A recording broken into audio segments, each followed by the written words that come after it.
I served 27 years in the United States Army. I loved every minute of it. Thank you. Even when it sucked, I loved it. So let me take you back to my last tour in Afghanistan, and you saw part of it on the video. And I think one of the biggest lessons I ever learned was when I was on that mountain. And I call it FUBAR Mountain. Everybody in here know what FUBAR stands for? Okay, well, I don't want to say it out loud, okay, because I got my boss here, and she doesn't want me to say it out loud, okay? But anyway, it's messed up beyond all recognition, with the other first word being different. Okay, so FUBAR Mountain.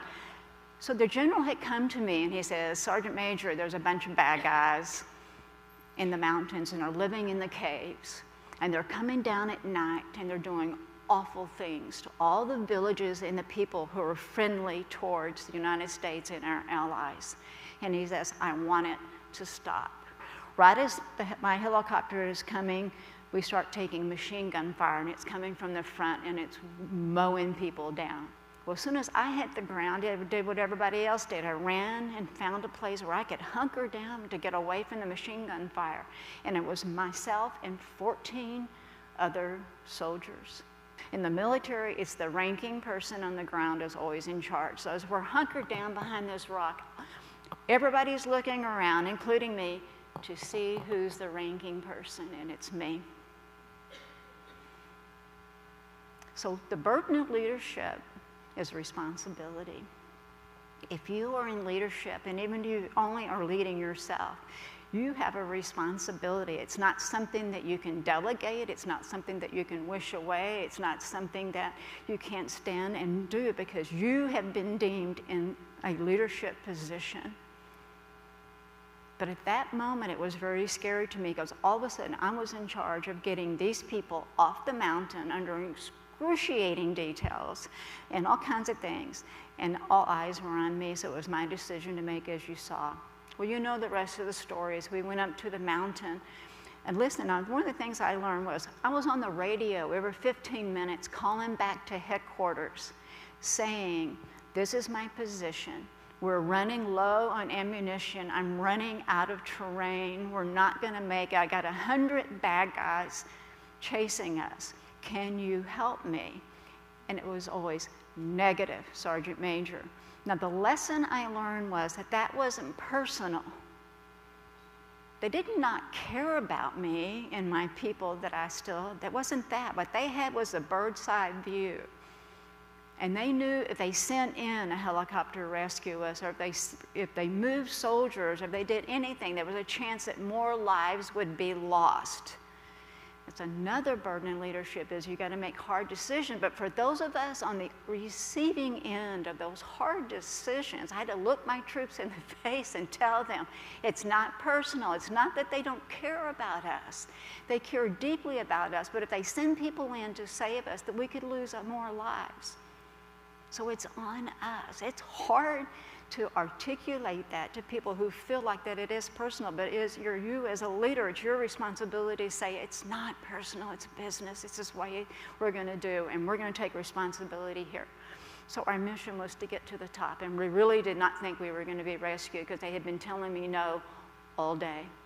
And we got there and we had no other choice. We took all our magazines out and we stacked them so we could load quickly. And we did, and we said, bring it, and then we were rescued. In the military, we have what we call real rope teams. So if we're traversing up a mountain and it's very steep, we can literally tie ourselves together. Because if one of us slips, you don't slip very far because the rest of us, we pick in until you can stand back up. And what a perfect metaphor for life the rope team is. So I formed my own rope team, and I founded Team Unbroken, which was an adaptive athletic team. And a friend of mine, Eric Mayer, the first blind man that ever summited Mount Everest, he was the one that called me and he says, Gretchen, I want you to take a team of adaptive athletes and go compete in the world's toughest race. I thought, okay, I can do that. So I called up all my blown up friends, okay, and said, you guys want to go do this with me? And they said, yeah. So we filled out the application. And the very last page, because this was the world's toughest race, and only elite athletes compete in the world's toughest race. It said, if you have any injuries or medical conditions we should know about, please list them here. That paragraph was this big. It took me 4 pages to list all the things that were wrong with my team, okay? 4 pages.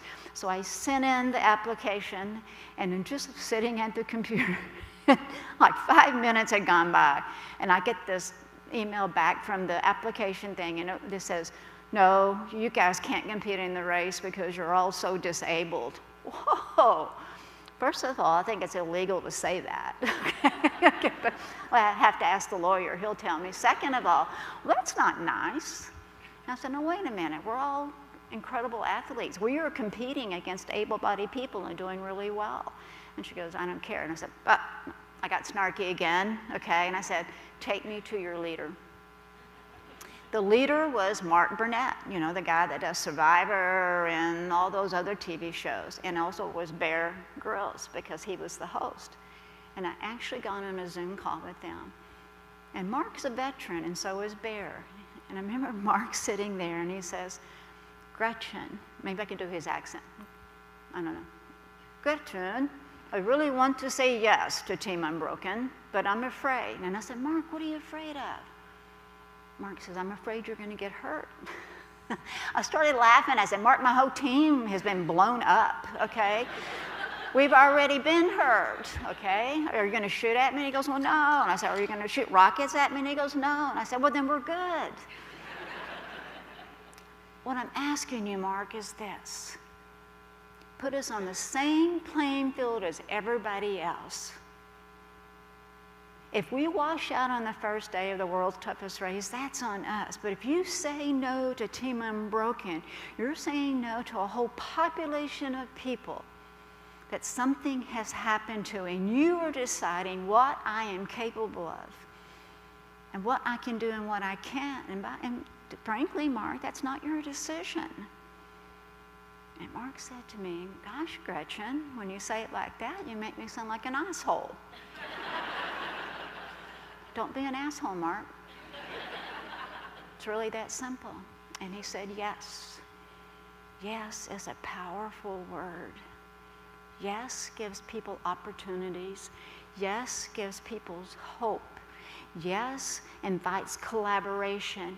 Yes is a powerful word. It's easy to say no.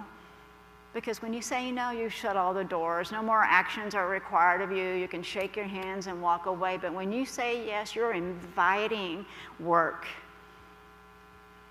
But don't you want to say yes? Don't you want to figure out the problem? Don't you want to fall in love with the problem and get up everybody and say, let's figure this out together. Let's find a way to say yes. Because yes makes things happen. So with the yes, we go, and we compete in the world's toughest race. And Team Unbroken is still out there. We're doing all kinds of wonderful and crazy things. We climbed Kilimanjaro in July. We just ran London. We're signed up to do Berlin and Dublin. We're going to do all the 7 major things. But the most important thing Team Unbroken does is that we go and we tell our stories. And each team member that I have on my team has an incredible story, not just me.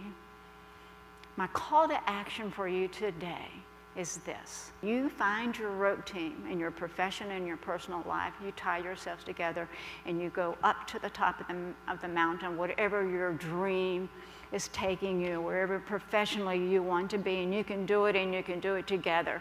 And I will see you at the top of the mountain. Thank you.